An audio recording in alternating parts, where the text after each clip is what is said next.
Welcome to Hard Talk. I'm Stephen Sackur.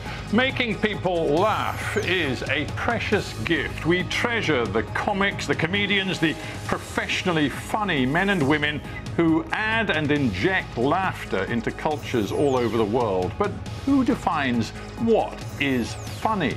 How does funny change over time? And what impact has the internet had on the business of jokes? Well, my guest is British writer and stand-up comedian David Baddiel. Has comedy become a casualty in the culture wars?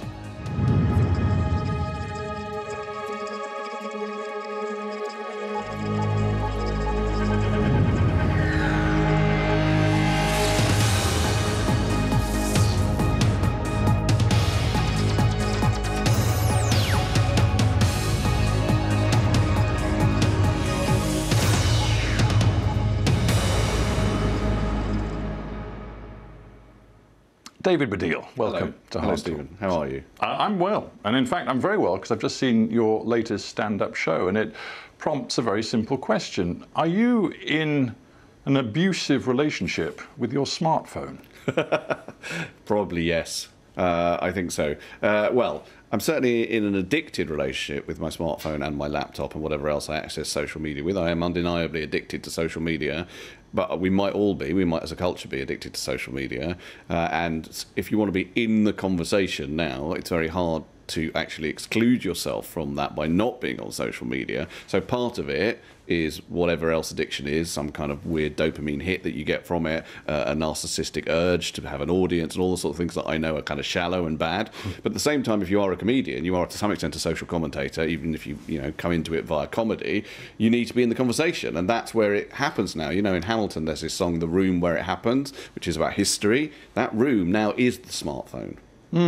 But I said abusive because it seems you both sort of loathe many aspects of it, as well as loving that dopamine hit and the buzz and being inside the conversation. Well, I think one of the things the show tries to do, the show's called Trolls, Not the Dolls, and is built around the fact that I get quite a lot of abuse on social media, and my process is to try and make that funny.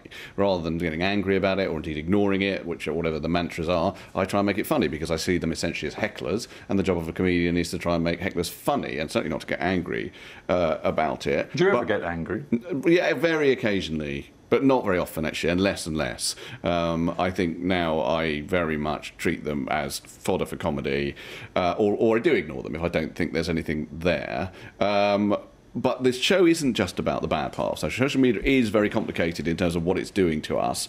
And there's undeniably an incredible thing going on. It's an incredible form of mass technology, of mass communication. And I find that sometimes when I think it's at its worst, I'll do a joke, possibly trying to take down a troll, and suddenly people will build on that joke. I have this process which you'll know about in the show. I talk about people saying yes to comedy, about accepting and building. It's a sort of improvisational technique. And if I do that with like a joke, then suddenly there's all these people who are not trolls and not abusers who will be going with the joke and being funny, and it can make me feel like I think you have this wonderful phrase, I think you call it becoming the conductor of an orchestra of comedy. Yeah, well, that's what it can feel like, slightly grandiose. Well, but it does feel like that because there's so many people, and they're often the people you don't hear from, because the people you hear from on social media are the angry ones.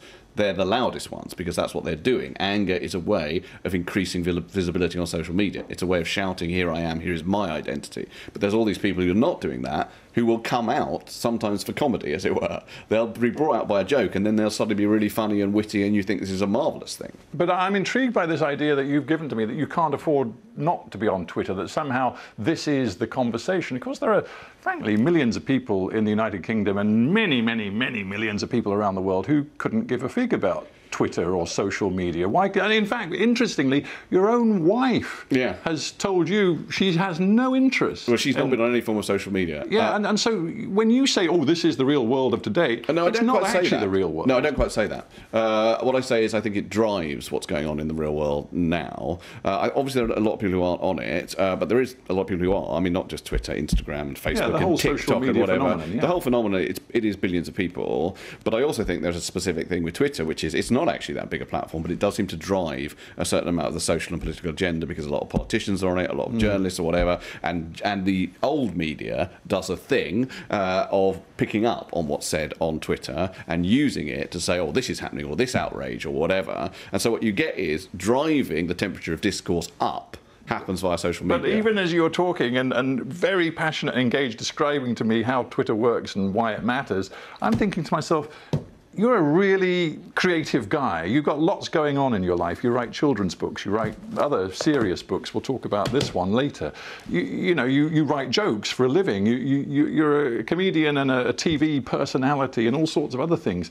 Why do you feel it's a good investment of your time to be almost literally 24/7 on social media? Because I follow you. And Thank you. Well, you're on it in that case. Well, I am on it. Why are you on it? But I'm not. If you look, I'm not on it anywhere near as much as you. And one of your... Well, there's two things about it. To be honest with you, there's also there's a straightforward practical reason, which is I have to sell tickets and books. And actually, you do that very well on social media. So that's one reason. But there is another reason for me personally, which is I have the kind of brain, thankfully still going, which thinks of a joke at 4 o'clock in the morning, thinks of something like, I really want to say this. I do want an audience for it because I'm a comedian, right? I can't get an audience at 4 o'clock in the morning. During the pandemic, I couldn't get an audience at all. And you can put that on social media, and yes, you might get trolled, but you might also get people saying really funny things back to you, liking it, whatever, and that feels like an outlet. And I know there's something shallow in that. Of course, there's a narcissistic element to that, but at the same time, it is the same reason why I'm on stage. And so it sort of filters through to me as like, that's why I'm doing it, because at heart, I've got things to say to an audience. So it's part of the evolution of your business of funny. Yeah, it definitely is. Yeah. I just want to ask you how you perceive this sort of prevailing preoccupation there seems to be in our culture right now with offence and with providing safe spaces where people of all different sectionalities and interests can be safe, given haven from offence. Are you worried about that whole idea? Well, in the show, I suggest something which I do believe, which is that I think that some of the anger you see on social media is about identity, right? Insofar as like I want to confirm my identity, I want to confirm I'm part of this tribe. It's tribal. Yeah, and one way of doing that, one way of confirming your tribal identity, certainly on social media, is to get angry. And one easy place to get angry is to look at a joke which might actually just be funny, might actually be innocuous, but to pick out one element of it that is a trigger point and get very angry about it. And take offence. And take very publicly. Well, take offence, but offence. I think anger needs to be kept in the frame when you're talking about offence, because it's rarely actually, especially on social media, people just saying I'm upset. It tends to be people saying I'm furious and then trying to create a pile-on and trying to create virality, which will shut down the funny. And I do think that is happening, yes. I'm actually not... my position, I think, is more complicated than someone who would just say, oh, the woke mob and the snowflakes and whatever. I'm not that. I think something more complicated is going on, as I say, about identity. But one thing I am worried about is I think funny can be a casualty of that. So when some of your contemporaries and brilliant comic minds like Ricky Gervais say that, I mean, he said recently he didn't believe he could make The Office, that it wouldn't be commissioned today because the BBC would be too nervous about offending different groups within that format and that show. You think he's over-egging it, or...? Well, I think some jokes he couldn't do. I think he probably could do The Office now, but I think there is a larger thing going on. I actually tweeted recently about Peep Show, which is a brilliant show, an absolute masterpiece. And what I said was that Peep Show is funny in a way that is hilarious about how shallow, venal, cruel, self-satisfied and unaware we are, that I don't think we can admit to ourselves anymore. Meaning that a lot of comedy now does have a kind of be kind culture behind it. That's the thing on social media, hashtag be kind. And it sounds great, but comedy cannot just be kind, because it will just be nice and it will not tell the truth about humanity. And what you get more and more is comedy trying so hard to be warm and fuzzy that it tells no truth about humanity. You get it elsewhere. You get it in drama, in Succession, written by the bloke who wrote Peep Show, as it happens. But I think comedy is going a bit soft. Right. So if comedy really is about getting to the truth of humanity, is there nothing in David Baddiel's sort of theoretical world of comedy that is off limits? No, well, in terms of the off-limits of things, again, it's complicated. The truth is always complex, and the truth of comedy is complex. And in the show, as you know, I tell some jokes that are about the Holocaust. And my point about doing that is that it's not about the subject matter. The subject matter is not how you tell whether a joke is unacceptable. You have to deconstruct the individual joke, because what happens in any joke is you can tell a very horrible, mean, racist joke about the Holocaust, or you can tell an innocuous joke about it, or you can tell one that is profound and says something about how perhaps, humanity had never reached a greater point of darkness, and you can do that through a joke. So you have to deconstruct the individual joke and say, what's the target, what's going on, what's the semiotics, basically, could you bear individual joke. I'll tell that joke if you like. That very short joke, okay. which I'll tell this joke. People will then decide whether they find it funny or offensive. Go on, do it. I doubt they'll find it offensive. Some people might not find it funny. I think the joke is in a way more profound than it is funny. But it was told to me, this joke, by a Jewish literary academic called Devorah Baum. I'd never heard the joke before. And it concerns a Holocaust survivor who after the war dies and goes to heaven. And when he gets to heaven, God asks the survivor to tell him a Holocaust joke. So the survivor does. And God says, that's not funny. And the survivor says, well, I guess you had to be there. And what I love about that joke and its profundity is it says something which I personally, I'm an atheist, so I don't believe in God, but if I did believe in God, I might measure some of his occasional absences from the moral universe by the example of the Holocaust. Could you tell that joke and in the same way and for it to work in the same context and with the same tone if you weren't Jewish? I personally think I would have no problem in hearing that joke from a non-Jew. I think it has more emotional resonance from a Jew. And I myself, I don't know, you may know this about me, my mum is a Holocaust, well, not exactly a survivor, she was a refugee from Nazism. My grandfather was actually in Dachau. So I think it has more resonance for me, and I tell it with more passion. But the joke has no meanness of spirit, no evil, no approval of the Holocaust in it. So therefore, anyone can tell it. Who decides, in your long experience of comedy, because you've been doing it for 3 decades and more, who are the arbiters who decide when a line is crossed? Is it just a sort of collective crowd wisdom, or how do we then... I think that changes, doesn't it? And at the moment, there is an issue with the fact that because we have social media, and social media is very quickly triggered, and there is an issue with anger and rage and offence and trying to, hear voices that may not have been heard before, that comedy is more monitored and policed than ever before. And that's changing all the time. So who decides... It probably is the case, and that probably is kind of a good thing, that before there was a kind of top-down thing, whereas it was producers and TV people, and I guess comedians, although they're always at the mercy of those people. And now it is more this notion of a massively democratic response. But my issue with that is that ignores the madness of crowds. Because you did get it wrong, didn't you? Because you've basically said sorry for one particular funny sketch you wrote back in the mid-90s when you had a very popular sort of football comedy show in the UK. And you portrayed then a sort of middle-ranking black footballer who actually was having a bad patch, not scoring many goals, and you sort of blacked up. I did. I performed in blackface. I've said sorry for that. I know. I feel it was racist and I shouldn't have done it. And, obviously I'm not always going to get it right. I just wonder, when you look back on that whole episode, what went wrong? Was there no filter either from yourself or from the producers, the commissioners, the people who were responsible for that show? I think at the time it was, a wrong thing that was going on in comedy in general, which was not enough attention being paid to the whole notion of performing in blackface. So a lot of comedians did it, and that's no excuse. And the problem with you asking me about that is I'm already hearing people on social media saying, oh, here's David Baddiel trying to absolve himself. I'm not trying to absolve myself. But to answer your question, there was a culture of that feeling like it was okay when it wasn't. Yeah, it's just...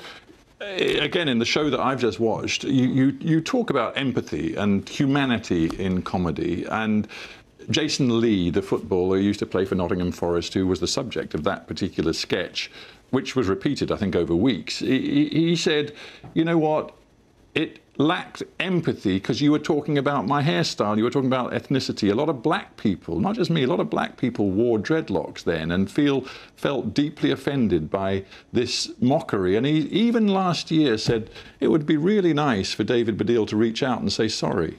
I'm happy to say sorry. No, but I mean, I know you are. I'm happy to say sorry to Jason Lee. I'm happy to say sorry in whatever context you want. I mean, the problem to some extent is that the performative nature of public apology becomes eventually redundant. So I'm happy to say sorry to Jason Lee. I'm happy to say sorry to anyone who is offended by it. I'm happy to make the not more important, but the crucial case that what we thought at the time was an impression because we were impersonating many footballers on that show, was in fact part of a very bad racist tradition. And we didn't really think about that, and we weren't schooled enough or educated enough in it, and so we did it, and I'm sorry. And after a while, even on a show like this, where you're trying to sort of, I don't know, dig into this whole thing, I can't give you anything more than that. Well, I tell you, one thing I'm going to now try and dig into is evolution and age, and whether, you know, because we're now almost 30 years forward, whether you feel like a very different person, and whether empathy matters much more to you now as a comedian in your sort of middle 50s than it did perhaps when you were a young tyro in your Possibly. late 20s. I think probably, yeah. I mean, I think I have evolved as a person, and, you know, all sorts of things are involved with that, which are not just to do with being a comedian. They're also to do with having children, being around people who are more empathetic than me, who I've learnt from.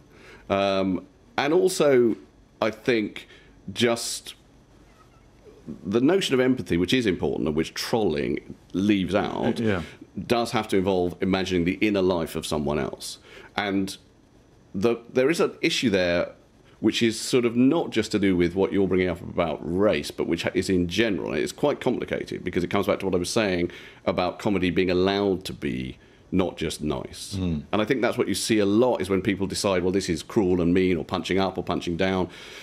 You have to find a way of feeling that empathy while still allowing to talk about the truth of human existence, which will involve sometimes cruelty and shallowness and not necessarily being empathetic. Because everyone has humanity, right? Everyone has humanity. So if I do a joke about Donald Trump, Donald Trump is a human being. It might seem like a bizarre idea, but he is. So therefore, it's punching up, so that's fine. But still, I sometimes think if you were really to apply the notion of empathy, you might end up saying, I will never do a joke. Because all of those people, everyone has an inner life. In the course of that answer, you alluded to the fact that obviously over years you've married, you've had kids, and what I also find fascinating about you, and you say it again quite openly, you don't have much of a filter. Your instinct is always to be very direct and very honest about what's in your head and what's going on in your life. And you do actually talk quite a lot about your family. And you've done various shows, one of which was very specifically about the complexities of your own family background. And this one, you tell some very funny and affectionate stories which involve your teenage son. I just wonder whether there's a potential danger in wrapping and weaving your personal life and your family into your public persona. There probably is. And my wife, who is not on any form of social media, Morwenna Banks, she's a performer. She's probably most famously Mummy Pig, although she won't thank me for that, especially. Around the world, some people won't know anything about Peppa Pig or Mummy Pig. Really? Surely everyone will know about Peppa Pig much more than anything else you've referred to. But she's a performer, but she's a deeply private person. And so I think it was kind of weird for her to be with someone who used almost every aspect of their life, everything that was in their head, in his work. Has she ever said to you, David, that's a boundary you really shouldn't cross? Well, I used to do a show, Art of Fantasy Football, called Baddiel and Skinner Unplanned, and that show was literally about me and Frank coming on stage and just talking about whatever came up. And one time, I don't think I can say it on Hard Talk, there was a very big runner about me and...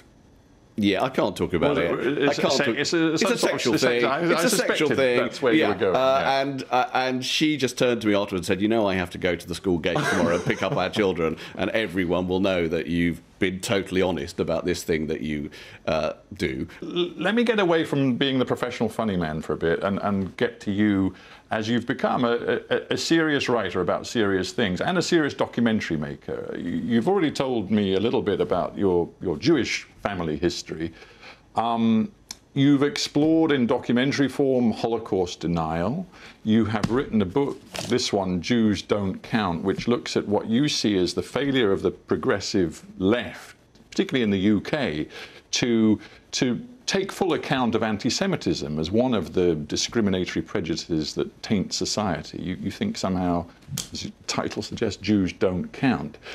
Is it easy to tackle these serious subjects when your reputation is that of a very funny man?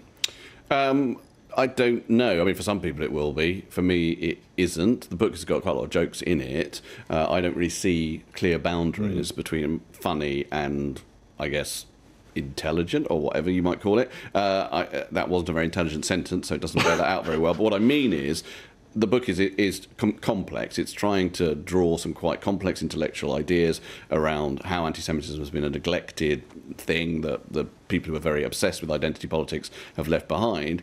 I see no reason why a joke in the middle of that would deflate or subvert an argument. I think that's a weird thing that people assume, that at the minute you go into comedy, you're somehow upending what you're saying intellectually. I don't see that at all. I'm glad, I mean, it's a privilege, really, that despite being a comedian and probably being best known for being a comedian, the Times Literary Supplement still come to me and say, we'd like you to write an essay book about anything you like. I say, I want to write about this. And they don't say, well, don't be ridiculous, you're a funny man. And I've been, a little theme I've been developing is how you've changed and evolved over time, both in your comedy and your wider life. I mean, you are not a religious Jew, but you're very clearly a proud, I don't know if you say blood or ethnic Jew. That's who you are. Does that matter more to you than ever? I mean, did it matter to you when you were young, or why did it come to matter so much? Your Twitter profile simply says, and I know it's funny, but it also is in your face, it just says, David Baddiel, Jew. Yeah, well, it's important that it's funny, and it's important that it's also serious. That's a good example of something that's funny and serious. It's funny to describe myself as that. There's something funny about the word. Jews use it a lot in comedy. They land on the word. At the same time, there's something deeply serious about choosing that as my identity on a very sometimes anti-Semitic platform. It was important to me when I was young in a way that I just swam in it. I went to a Jewish primary school, a very orthodox Jewish primary school, not because Jews are complicated, not because my parents were religious. That was the nearest school in Cricklewood that I wouldn't get beaten up at. It was basically the North West London Jewish Day School. So I went there wearing a yarmulke and tzitzit and ate kosher and learnt Hebrew and all that. And all my friends were Jewish. And looked like a religious Jew, but didn't believe a word of it. I did not believe a word of it because I was a kid. So I don't think I thought about it then. But all my friends were Jewish. The culture was very Jewish. My grandparents were Holocaust survivors, and they would come and do all Passover and Hanukkah and all that kind of stuff. So it was very Jewish. And in fact, one of the things in the book, because the book has had an interesting impact, which is like it's sort of really targeted towards progressives who I feel have missed out Jews as one of their identity politics concerns. But sorry to interrupt, but because we don't have that much time, but it came out at a very important time in the UK when the Labour Party, led at the time by Jeremy Corbyn, was being accused of completely failing to address anti-Semitic elements within it. Yeah. And I wonder if it's led you to fall out of love with sort of the Labour Party and left-of-centre politics. I don't know if I was ever in love with the Labour Party. For a long time now, I come from a left-of-centre position, and when I was young, I was pretty left-wing. I went to some young communist meetings, but I would now say that I am someone who imposes no ideological map on the world to think about it. I try and think as originally as I can about every subject, and that involves not thinking, well, I'm a left-wing person, so I must think this about this. I think it's been very alienating for most Jews, the experience of the Labour Party, and most Jews, a lot of whom, the people I know, even though there's lots of Jews who presumably vote Conservative, but the ones I know tend to be quite progressive, and they have felt alienated. They felt homeless, is what's happened. And this is going to probably be the final thought, but one interesting review of the book said this, and it actually came from a Jewish reviewer, a guy called Joshua Alston. He said, Baddiel's deep sense of melancholy is felt keenly throughout this book, and I guess maybe even the title points to that. So I come back to the very beginning, you as a professional funny man, and whether there is a deep sense of melancholy in you. Probably. What's making me laugh about that? You should address that question without laughing. Yeah, well, what I find funny about that is that there's something very comedy about the melancholy old Jew. It speaks to me of Mel Brooks, or a Mel Brooks character in a sketch of the 1,000-year-old man who sits there, and maybe there is something of that in me, and that's partly in that book. We'll leave it there, with you smiling. Yeah, I hope so. David Baddiel, Thank you, Stephen. It's been a pleasure. Thank you for being on Hard Talk. Thank you.